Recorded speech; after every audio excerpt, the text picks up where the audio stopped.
Good morning, guys. I want to apologize for that it's taking me a longer time to upload these. I did a clip, I think my third or fourth clip. Um, it was raining real bad and I was trying to wrap it up and the power went out. So we sort of been out of power since, I'll say, 12 o'clock last night, and then it just came back on about 6 this morning. So I got a little sleep, but I couldn't get up because I couldn't stay asleep because I got hot and got hungry. So I just, my mind was really like racing because all the intake information I received and in my research, and I just pregnant. So I'm gonna pick this back up. Like I said, this is a lot of information, so it may be like 5-6 clips. I hope not, but I just really feel like this is important to get this out. So I'm gonna give you a little rundown on me, and then we're gonna get right back to where we finish, and I'm gonna go over some articles. But I am 36 weeks pregnant, and as of tomorrow I will be 37 weeks. So after I hit 37 weeks, I'll have 3 weeks left before I give birth to my son. Prayerfully, I'm excited about it. Every little fear that I feel, I am taking it to the Lord in prayer and just asking Him to bless me in this birth. Anything that I am unaware of, I'm just taking it. Everything that I don't know, I'm just taking it to the Lord in prayer, that we have a healthy baby, mom healthy, happy family. And I'm believing God for that, and by His grace and mercy, I'm trusting that that's going to happen. So let's get into it. So the last video that I stopped at was I was talking about a lady named Dr. Shanice Wallace, and ironically, by my surprise, they have a Wikipedia set up for her and talk about her death. And I'm going to read it to you. She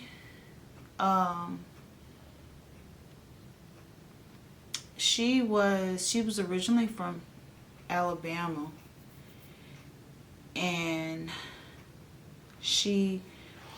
I'm gonna just read her story.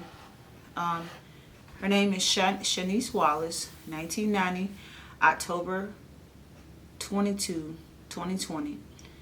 A black woman and a physician, died 30 years of age from complications of pregnancy. Now, the last article I read, it said she was showing symptoms of preeclampsia. It didn't say that she actually had preeclampsia. 2 days after giving birth, her death is seen preventable and is viewed in a high context of high rates of maternal mortality in the United States, particularly among African American population. It is cited as an example in medical and scholarly publications to call for improved health and outcomes of the black U.S. population. Wallace died despite several factors seen as protective. She was highly educated, employed as a healthcare practitioner. She had access to healthcare, and had a supportive family. Wallace was a fourth-year pediatric chef resident, chief. Sorry, y'all. I haven't got no sleep. At the Indiana University School of Medicine, and was working at Riley's Children's Health Hospital at the time of her death. She died from complications at the emergency cesarean section in the setting of preeclampsia, hypertension disease of pregnancy from preeclampsia, with a liver rupture and kidney damage contributed to her death. Shanice Wallace was honored in the 2020 meeting of Alabama College of Obstetricians and Gynecologists by a moment of silence. She was a native of Alabama and completed her undergraduate of medical doctor degrees at the University of Alabama. Lindsay Carr, an associate editor of the Contemporary OBGYN, commented that Wallace's death highlights the glaring racial disparities in maternal mortality and the morbidity of black women in the U.S. The pregnancy-related mortality rate for black women is 5.2 times higher than for white women, and rates of maternal mortality and severe maternal morbidity are 3 to 4 times higher in black women than white women. So there you go. And every story that I have been reading to you, it involves a C-section. So now I'm gonna go to this other story. Trying to get through them. I'm gonna go to this other story. It says, it's an article I found. A Detroit grandmother is left to raise 12 children after daughter dies during childbirth. And her name is, her mother name is Patricia Pouncey. It says, Patricia Pouncey feels numb whatever she thinks about her daughter Nikita Washington's tragic death last December. Washington, a black mother from Detroit, died at Harper University Hospital one day after giving birth via cesarean section to her 12th boy named Nathaniel. Pouncey, who is now raising Nathaniel and her daughter's 11 other children, says the pain of her loss has made her feel worse by confusion and what led to her death. I just have questions right now, Pouncey said. I ask myself all the time, what went wrong? Pouncey says her daughter went to the hospital alone to give birth because her husband is incarcerated and she had to stay home caring for her other grandchildren. Pouncey now regrets not accompanying her daughter to the hospital, she says. Washington was treated for high blood pressure at the hospital, she told her family, and went in for a cesarean the night of December 22. After several hours went by with no news, Washington's sister went to the hospital to check on her, Pouncey said. The following morning, the family learned that the baby was born healthy. However, while doctors were treating Washington for a loose stitch and excessive bleeding, she passed away, Pouncey said. A death certificate from Wayne County clerk received by CNN indicates that Washington, 35, died from postpartum hemorrhages and complications from multiple cesarean sections. But Pouncey says she wonders if the doctor did everything to save her daughter. I haven't talked for anyone from the hospital. I have not received anything from them. All I have is a death certificate, Pouncey said. A spokesperson at the Detroit Medical Center, which operates Harper University Hospital, released a statement to CNN, said it could not comment on Washington's death. Sad. Sad, sad, sad. So, I don't think I did Shamani Gibson's. Her story is featured on Aftershock. And I sort of am more familiar with her story. She, I think she was giving birth to her second child. And that's talking about who she was. And she said on September 23rd, 2019, Shavani gave birth to her second child at Brooklyn Woodhull Hospital. She seemed to have a safe delivery. However, prepping for her surgery in the delivery room, she told her mother that doctors had briefly struggled to insert an IV in her hand, likely because of a blood clot. Following the delivery, she was taking anticoagulants and wearing compression undergarments. Her mother told her about pulmonary embolisms, but the doctor didn't diagnose her with anything, despite the fact Shamani had struggled with fatigue and shortness of breath. 2 weeks after her delivery on October the 6th, 2019, 30-year-old Shamani Gibson died of pulmonary embolism 4 a fortnight since the birth of her child, she complained about symptoms, but family believes the doctors never paid attention, that they should have. One night, when her condition worsened, she was rushed to the hospital. Her mother mentioned the possibility of pulmonary embolism, and the emergency responders who came to their house after the 911 call. However, concerns were reportedly dismissed. And I remember that time. I remember when I was watching the documentary and they was describing when they called 911, because she was saying she don't feel good and she passed out in the car.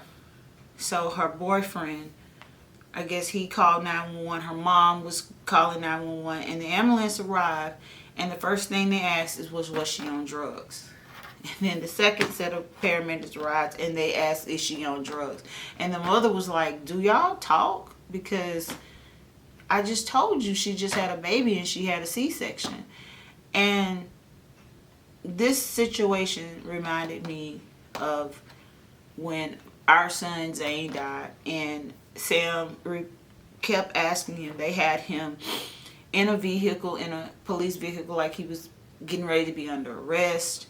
They really isolated Sam. They didn't let me ride in the ambulance with my baby. And Sam told me they kept asking him, are these all your children? Do you usually babysit? So when it comes to African American people and something happened to the child, the first thing the system wants to do is blame the mother. Like, they wanted to blame this mother for being on drugs, and she didn't. And they automatically assumed with Sam and I that that maybe those was his stepkids and he didn't like Zane, and so he done something to him. And then they had rumors going on about me that I was just wandering around in the park. And actually, I went to the park to take a break because, I just needed a breather from the kids. I actually came back when Sam told me Zane was not breathing. So it's just all these speculations around African American families. And when this happens to us, we are, we're it's already trauma enough to lose a loved one, but the paramedics and the hospital, they don't listen. And it took 45 minutes for the paramedics to get to my son. We actually had some neighbors to come in and do CPR on him. They couldn't get the address right, and when they came with police. They came ready. They searched the house for drugs, and I was at the hospital sitting down, could not see my son. They had me in isolation, had a police on me. I talk about all of that in my book. But, after I'm doing some research, I'm just realizing that these situations around African Americans, I'm not alone. This is happening to good families that genuinely want children. These are happening to black women and black men that genuinely love each other and want to come together to have children. And their lives are just destroyed by the trauma and the neglect coming from the hospital and the system. So I really could relate to this story. And so I'm going to get back into this. It eventually turned out that Shamani's mother had been right. She had been if she been diagnosed earlier, she could have been saved. But by the time any action was taken, it was too late for her.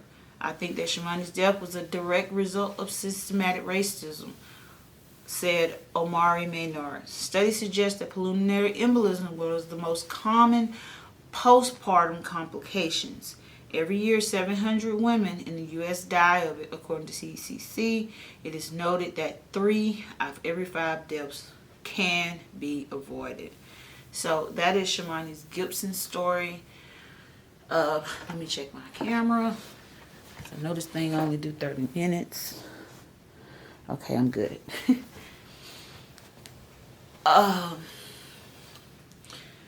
So that is her story. And I'm going to read another article. Now, I found another article.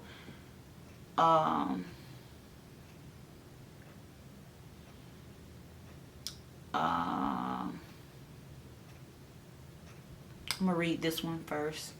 I found this article, and it says, I'm not going to read the whole thing, but it says, why do black women in the U.S. have more C-sections than white women? Black women in the U.S. have the highest risk of dying in childbirth. Dangerous and unnecessary cesareans have a lot to do with this. What is going on? And it just tells the story of different women.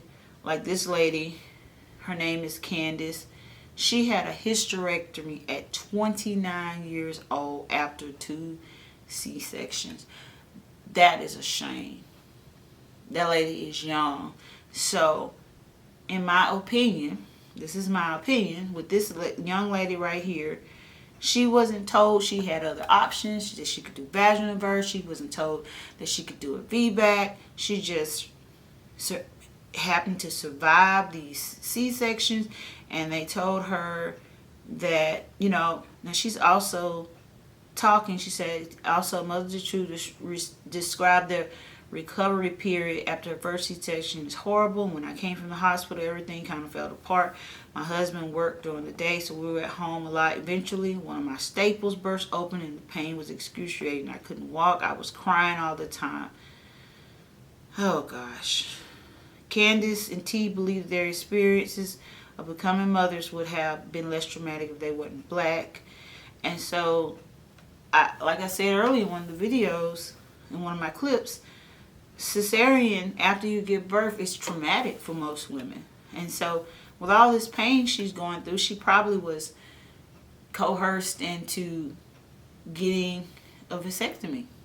And that's not good. She probably wanted more kids. I don't know, but that's too young, in my opinion, to be getting a vasectomy. It says C-sections can be necessary for high-risk pregnancy, such as having twins. However, there is substantial evidence to show that the procedure is overused at alarming rates, exposing more mothers to what could be dangerous surgeries. And then the lady was talking about she had her own. It says, for women, C-sections seem as the safer option as it was to my own case, but research shows that C-section pose much a greater risk to mother than vaginal deliveries, with potential problems including damage to the bladder, infection, heart attack, or kidney failure. Women are twice likely to experience severe hemorrhaging following a C-section compared with a vaginal birth. Bleeding out after birth is one of the leading causes to childbearing-related deaths. Urine scarring is another risk that has risen over the years.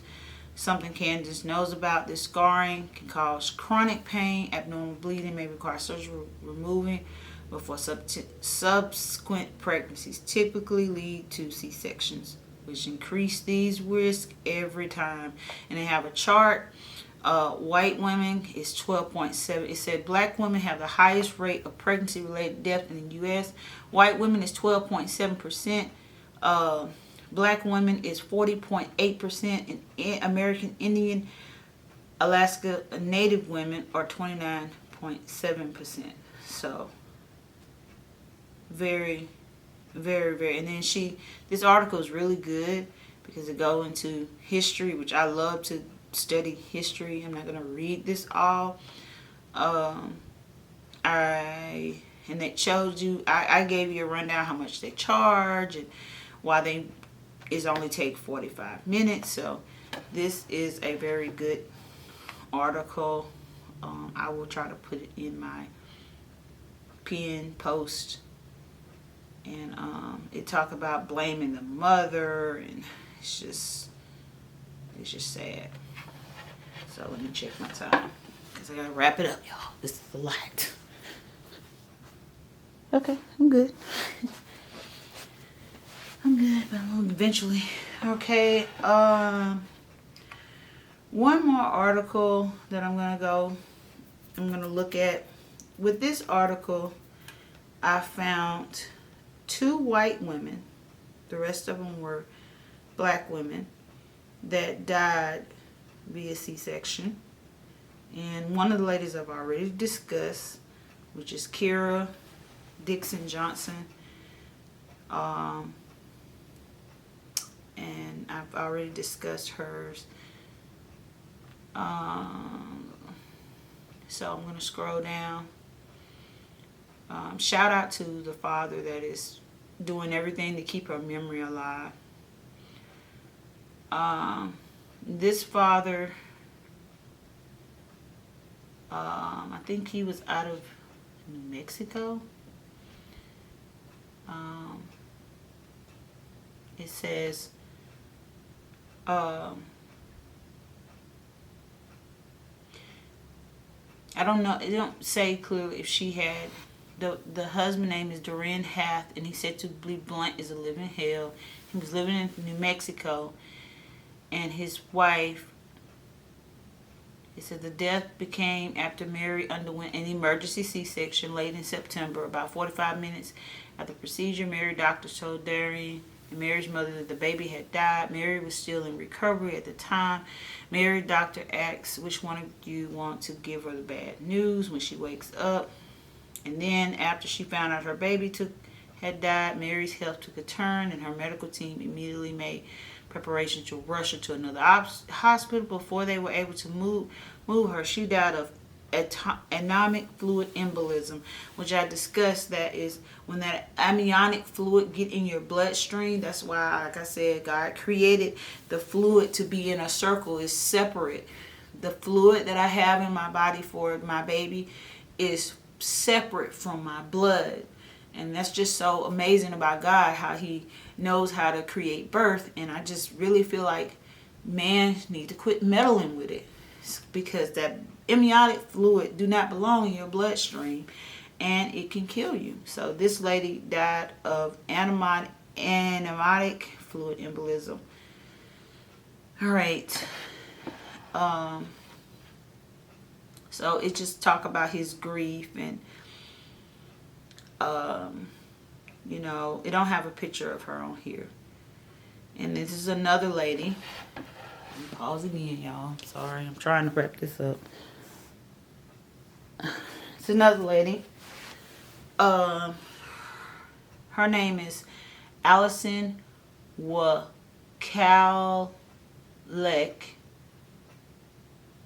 They were both pharmacists, and this is a white lady. Were aware of the mental crisis in the United States, but never thought it would be they would be personally impacted. I've known that in the U.S. has a higher rate of than other developed countries. So I'm gonna get down to her story. Then August, following a healthy pregnancy, Allison had complications after her labor was induced. You see that drug was, you know, instead of letting labor go on its own, she was induced. Then after she got induced, the business of being born really breaks down when they put medicine on you, and then you have a medical emergency, and then you have to have a C-section. And then it says she was rushed into an emergency C-section where she died of amniotic fluid embolism at the age of 31. Justin and Allison's daughter Ada survived, but was monitored and incubated for a week. Oh Lord. And I have one more story, and then I'm gonna cut this off and sort of end this. Craig Kariji, 43, has nearly a decade of healing at the maternal death of his son's mother, and hopes that his journey to other fathers. After filing hope, Paula Mounts and Craig had a movie plot on romances, and this, she died, and her name is Paula. She died in 2012. Paula, who was 36 at the time, okay, talking about she calling her younger sister. On Monday, in the late August 2012, Paula experienced complications and died of amniotic fluid embolism. Paula and Craig's baby Mason survived the birth, but was monitored at a neonatal intensive care unit for 6 days. I don't see cesarean. A lot of those days were obviously taking trips back and forth to the NICU, NICU, I'm sorry. Mason didn't come home to the following Sunday, so it don't say in her story that she had a C-section, but probably intervention, meddling with the birth instead of treating the problem is probably the cause of her death. So I'm just showing you these stories of these women that have died, all of them, even the 3 white ladies that I listed, all of them died of C-sections and emergency interventions. And it's just so sad. It's so sad. So I'm gonna stop this right here because I'm just scared it's gonna stop on me and I be talking. All right, so the final clip, I'm gonna be wrapping this up, and sorry for the long video, but it's just a lot of information I feel like needs to be shared.